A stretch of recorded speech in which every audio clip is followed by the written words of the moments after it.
The contract said I'd be paid $50,000 to spend one night in a locked room and record everything I saw. I want to be honest about why I said yes, because the reason matters to everything that came after.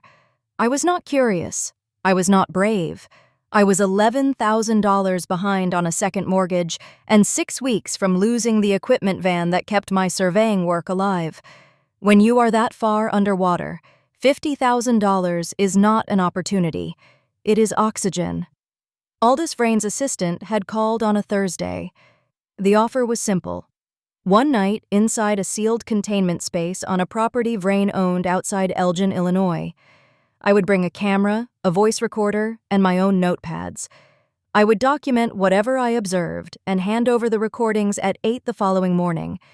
The assistant said there were no known hazards. She said the word known like she meant it to land, and I chose not to hear it. Vrain met me at the property gate herself, which I had not expected.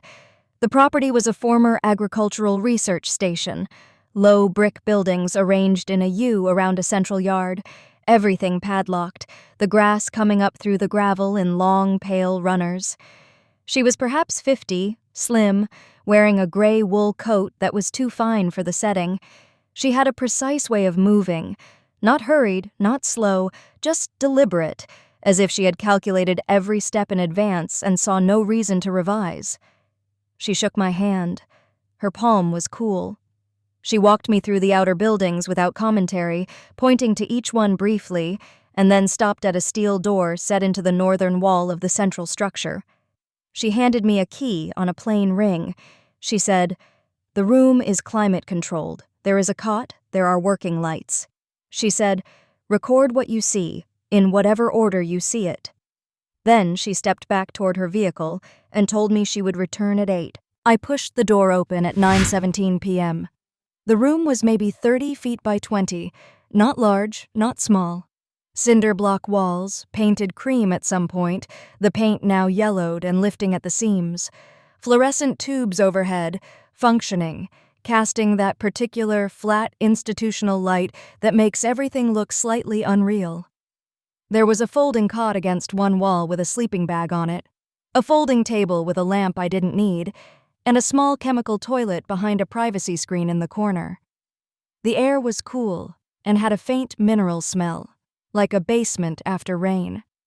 The door locked from the outside. I had expected that. What I had not expected was the wall. The north wall, the one directly opposite the door, was covered floor to ceiling and edge to edge with photographs. Not framed prints, not posters. Photographs in the strict sense, developed images, most of them black and white, some in the faded color of early consumer film, a few in the crisper tones of a modern digital print. They were tacked directly to the cinder block with push pins, overlapping at the edges, layered in places 3 or 4 deep. I stood in the center of the room for what I later estimated to be 4 minutes before I moved toward them. There are moments when your mind knows it has stepped into something it cannot fully process, and the body simply stops moving while the mind tries to catch up. This was one of those moments. I counted later. There were 219 photographs on that wall. I started at the top left and worked my way across in rows, the way you read a page. The photographs were of landscapes, almost all of them. Fields, tree lines, hilltops, riverbanks, the edges of towns. The kind of images a surveyor or a geographer takes when they need to document terrain rather than compose art. Some were clearly from the American West. I recognized the particular quality of high-altitude light, the scale of the distances. Others looked Midwestern, flat-bottomed, the sky taking up too much of the frame. A few were coastal, marshland, or beach approaches. None of them were labeled. There were no dates written on the fronts. But in each photograph, every single one, there was a figure. The figure was never the subject of the photograph. It was always at the edge, or in the distance, or partially obscured by a tree line or a fence post, or the curve of a hillside. In some images, it was barely distinguishable from the landscape, a vertical interruption in a field, a dark shape against a pale sky. But once I understood it was there, I could not stop finding it. I went back to photographs I had already passed and looked again. Every one. A figure. Same approximate build. Same approximate height. Standing still, in every single image, in what appeared to be the same posture. Hands at the sides, head up, facing the camera. Not caught, incidentally, positioned. The images spanned. I could estimate from the photographic styles and film stocks at least 70 years, the same figure in at least 70 years of landscapes across what appeared to be the entire country. I want to describe what it feels like to stand in a locked room at 11 p.m. and realize that the pattern you are looking at is not an accident. It is not fear exactly. Not at first. It is something more cognitive than that, a kind of recalibration.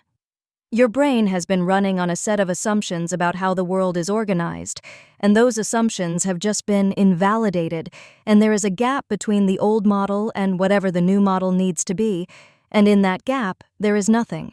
Just a flat, vertiginous nothing. I took out my voice recorder and started describing what I saw, methodically, the way I would describe a survey site. Dimensions, contents, arrangement, condition. I needed the sound of my own voice in that room. I needed something procedural to hold on to. I described the photographs for 47 minutes. Sometime around midnight, I found the oldest photographs. They were at the bottom of the wall, partially covered by newer layers. I had to carefully lift the edges of the overlapping images to see them. The paper was different, thicker, with a matte surface that had gone slightly brittle. The images themselves were in a sepia-toned black and white that I associated with early 20th century development processes, possibly earlier. The landscapes in them were harder to read. The image quality was lower, the contrasts harsher. But the figure was there. In each one, same posture, same stillness, and in one of the oldest photographs I could find, an image I estimated at 100 years old at minimum, based on the paper and the tonal range. The figure was not at the edge of the frame. It was closer, perhaps 30 feet from the camera, and I could see the face. I have thought carefully about how to describe what I saw in that photograph, and I keep arriving at the same inadequate words. It was Aldous Vrain, not someone who resembled her, not a relative with similar bone structure. It was the face I had shaken hands with 4 hours earlier at the gate of this property. The precise nose, the particular set of the jaw, the eyes that were too steady for a candid image. The woman in the photograph was wearing clothes consistent with the early part of the last century. High-collared, dark-coated, standing in a field I could not identify. She was looking directly into the lens. She was not young in the photograph, and she was not old. She was approximately 50, the same age she appeared to be now, 100 years later. I set the photograph down on the concrete floor very carefully, the way you set down something you might need as evidence, and I sat on the cot and did not move for a long time. I tried to think of rational explanations. I am a practical person by profession. I work in measurements, documentation, legal description of physical spaces. Rationality is not a habit for me, it is a working method. So I sat on the cot and I applied it. A family resemblance spanning generations, staged photographs, a curated archive assembled to create an impression. A look-alike, hired or coincidental. A composite image, manipulated. I went through each possibility and then I went back to the photograph on the floor and looked at it again under the flashlight, and the rational explanations did not hold up. Not because the image was impossible to doubt in isolation. Photographs can be faked, resemblances can be remarkable. But because of the wall. 219 images spanning 70-plus years, every one of them containing the same figure, collected and pinned to a locked room that I had been paid to enter and observe. The collection itself was the message. I just had to be willing to read it. I did not sleep. I documented. I photographed every image on the wall with my camera in a systematic grid, highest resolution my equipment allowed. I described each one into the voice recorder. Location of figure, estimated age of photograph, landscape features, any identifiable geographic markers. I found what appeared to be a Montana butte in one image, a Florida mangrove line in another, a high desert mesa that could have been Utah or New Mexico. The figure appeared in all of them. I tried to estimate from the photographic eras and the landscapes whether there was any pattern to the locations, any circuit or route. There wasn't one I could identify. She appeared to have been everywhere, over the course of a century or more, standing at the edges of places and looking back at whoever held the camera. I found myself wondering, around 3 a.m, who was taking the pictures? If she was in every image, someone was with her. Someone had a camera. Someone knew she would be there. By 4 a.m, I had developed a theory, though theory is probably too dignified a word for what was really just a direction I was too tired to stop walking in. Vrain was not simply old. Whatever she was old in a way that operated outside the accounting systems we use for time, outside the ledger of decades that ordinary people run against. And she was not hiding. That was the part that kept surfacing. This room was not a secret archive discovered by accident. I had been brought here. She had paid me to be here. The photographs were arranged, not stacked in a box, not digitized and encrypted, but pinned to a wall where anyone locked in this room for a night would have no choice but to see them. She had curated this. She wanted this scene. The only question I could not answer, and the question I spent the remaining 3 hours of the night cycling through, was why? Why me? Why this night? What changed for her when I walked through that door? I thought about the other people who might have been in this room before me. The cot had been used. The sleeping bag had that slightly compressed quality of something that had been slept in more than once. The folding table had ring marks from cups or bottles, more than one session's worth. There were small scratches on the concrete floor near the door that might have been made by someone dragging the cot, or pushing furniture, or something else I did not want to specify. I had been told the room was climate-controlled and had working lights. I had not been told how many times those lights had been switched on by someone else who had agreed to the same terms I had. I began to wonder, in the specific paranoid register of a sleepless mind at 4 a.m., whether any of those people had refused to hand over their recordings, whether any of them had tried to leave early, whether the key that locked the door from the outside also, under any circumstances, opened it from the inside. The lights went slightly yellow around 6 a.m., the way fluorescents do when the cycle of the night has run long enough and they begin to show their age. I walked the perimeter of the room again. I had done it twice already, once at the start and once around 2 a.m, but I did it again because movement helped. The walls were cinder block throughout, solid when I pressed my palms to them, no hollow sections I could find. The steel door fit its frame precisely, with no gap at the base or the sides. The ventilation was a louvered duct high on the south wall, 8 inches square, with a fixed grill. There was nothing in the room that was not supposed to be there, and nothing absent that should have been present, and the photographs watched the whole inventory from the north wall without comment. I ended up standing in front of them again, the way you return to the one page in a book that you cannot make sense of and keep reading, hoping the words will eventually rearrange. At 7:45, I heard a car on the gravel outside. At 7:58, the key turned in the lock.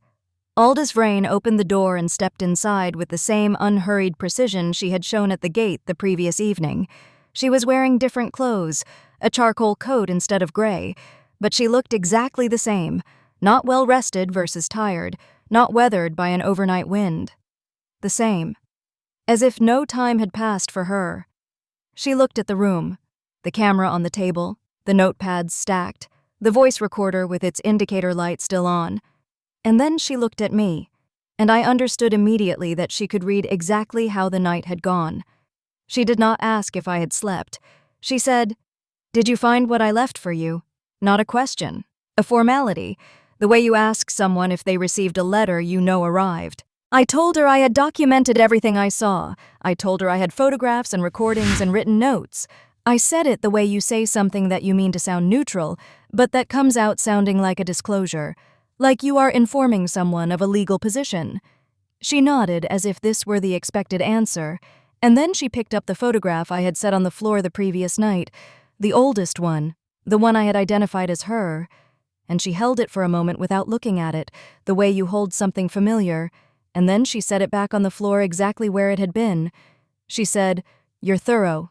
I said, "I'm a surveyor." She said, "I know. That's why you're here and not someone else." She moved to the photograph wall and stood in front of it, and I watched her look at the images, the way you look at something that belongs to you. Proprietary, unsentimental, the way a rancher surveys a fence line. She turned and looked at me and said, "I have a question for you." I said, "All right." She said, "Do you plan to keep working for me?" The question was simple. The room it opened into was not. I had $50,000 worth of reasons to say yes. I had $11,000 of debt, a second mortgage, and a cargo van I could not afford to lose.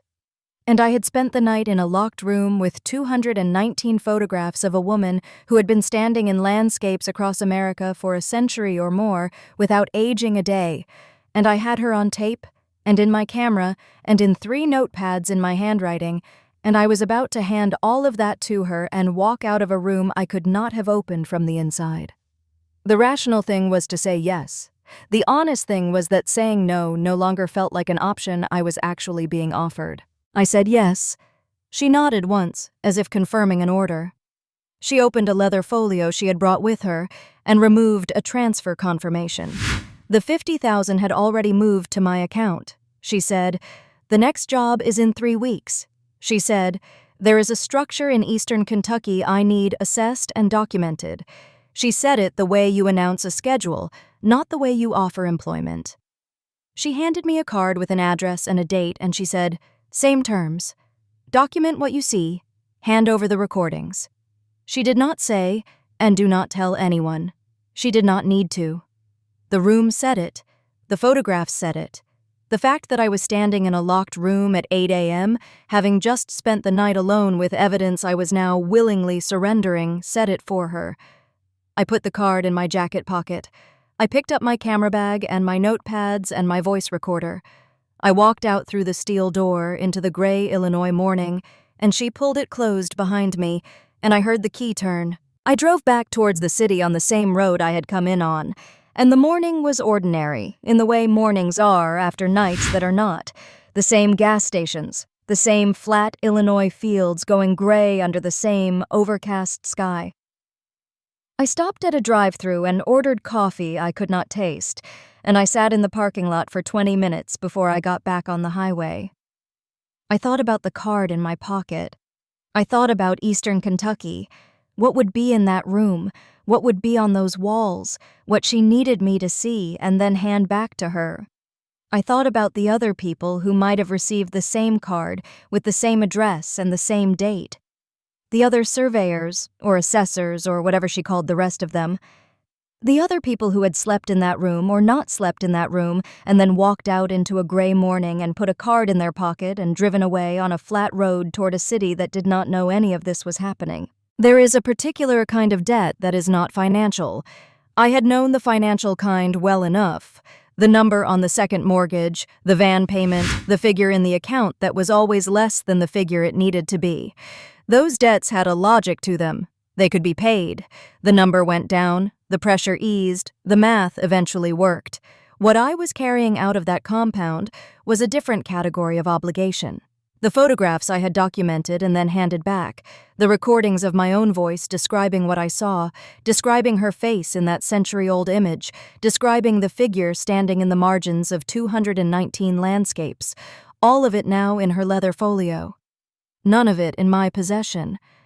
I had been paid $50,000 to fill a room with evidence and then give the evidence away, and she had known I would, and I had known, in the locked room at 4 a.m, that this was what the night was really for. I have had 3 weeks to think about what I know and what I intend to do with it. The $50,000 is in the account. The van is secure. The second mortgage payment cleared. The financial debt is resolved, and the other kind has only grown. I know what Aldous Vrain appears to be.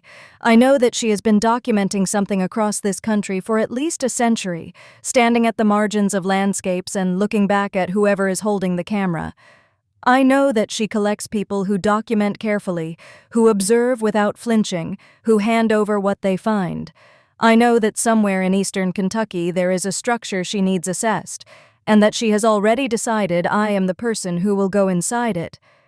And I know, and this is the part I return to in the mornings when I am drinking coffee and trying to read the day normally, that the key that locked that steel door from the outside was the only key. She never offered me one. I never asked. I don't know which of us that reflects worse on. The address on the card is a county road outside of Harlan. I looked it up. There is a structure there, a former mining company records building, vacant since the 90s, held by a land trust whose registered agent I cannot trace. The land trust took ownership in 2003. Before that, it was held by a different trust. Before that, another. I traced it back as far as the county records go clearly, 1961. And it has never been empty. Something has always owned it. I do not know yet what is in that building. I know that Vrain needs it documented. I know that whatever is in it has been kept in a structure that has been continuously held, never allowed to lapse, never sold to an open market buyer, for at least 60 years of documented history and likely longer. The care with which something is contained tells you something about what the container is protecting, or what it is protecting against. I am not certain yet which applies here, and I am going to eastern Kentucky in 11 days regardless. The thing about agreeing to keep working for someone like Aldous Vrain is that it reframes every decision you have made up to that point. I needed the money. That was true. I said yes in the locked room at 8 in the morning because the math was simple, but the math was only simple because she had arranged it to be. The debt was real, but she had known about the debt. The van was real, but she had known about the van. The property management firm I had worked with twice before, the one whose contact had called me on a Thursday, I have been thinking about that firm, about whether the work I did for them was already part of a process I did not know I was inside, about how long before that phone call she had been watching my file, about whether the surveyor she hired for the job before me also had a debt, also had something specific to lose, also walked into a locked room and spent the night with the same photographs and arrived at the same calculation by morning. I keep thinking about those ring marks on the folding table, more than one session's worth. I think about what she is collecting. Not land. She has been acquiring land for decades, and that is almost certainly secondary to something else, a byproduct or a logistical requirement. Not photographs. She already has the photographs, and she pins them to walls inside locked rooms for the benefit of the people she brings there. I think she is collecting observers. People who can see clearly and record accurately, and then, critically, make the calculation that keeping quiet is the rational choice. People for whom the alternative, reporting what they saw, to whom, with what evidence, at what personal cost, is not actually a viable option. Not because they are cowards, but because they are practical, because they understand that I spent the night in a locked room, and I believe the woman who hired me has been alive for over a century, is a sentence that closes more doors than it opens. She is not collecting secrets. She is collecting people who know how to carry them. I am going to eastern Kentucky in 11 days. I have told no one. There is, at this point, no one I could tell who would know what to do with the information, and I am not certain I would trust anyone who claimed to. I have the card with the address. I have my camera and my voice recorder and my notepads. I have $50,000 in my account, and a van that starts reliably, and a second mortgage that is no longer at risk. What I do not have, and this is the thing I come back to in the mornings, the thing I turn over the way you turn over a stone looking for what's underneath, is any clear sense of what Vrain is protecting in that Kentucky building, whether it is something she put there or something she found, whether the containment is for our benefit or for hers, whether the figure standing at the margins of 219 landscapes was watching the places, or watching the people, or watching for something that has not arrived yet. 11 days. I am going regardless. Some doors, once you understand that you've already walked through them, stop looking like doors. If you had walked out of that room with the recordings, would you have handed them over?